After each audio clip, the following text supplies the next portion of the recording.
તો જૂનાગઢના વંથલીમાં નગરપાલિકાના પૂર્વ પ્રમુખ પર જૂની અદાવતમાં કુહાડી અને તલવારથી હુમલો થતા ખળભળાટ મચી ગયો છે। તો 3 થી 4 ઈસમોએ કુહાડી અને તલવાર જેવા હથિયારો સાથે પૂર્વ પ્રમુખ પર જીવલેણ હુમલો કર્યો છે। તો નગરપાલિકાના પૂર્વ પ્રમુખ સિરાજ વાજાને ગંભીર ઇજાઓ થતા તેમને હોસ્પિટલમાં સારવાર અર્થે ખસેડવામાં આવ્યા છે। ત્યારે પોલીસે પણ આ બનાવને લઈને વધુ તપાસ હાથ ધરી છે।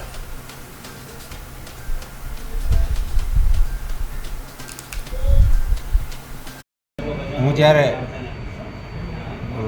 રોજ નિત્યક્રમ મુજબ સાંજના મારી વાડીએ જવાની તૈયારી કરતો હતો અને મારી ગાડીમાં બેસવા જતો હતો ત્યારે અમારી સામે રહેતા નુરમિયા ઇકબાલ નુરમિયા એનો ભાઈ 2 અજાણ્યા શખ્સો મારી ઉપર તમંચાથી ભાલાથી કુવાડીથી હુમલો કરેલ છે। એની તમામ સીસીટીવી છે અને આ હુમલો કરાવનાર વંથલી શહેર ભાજપ પ્રમુખ છે।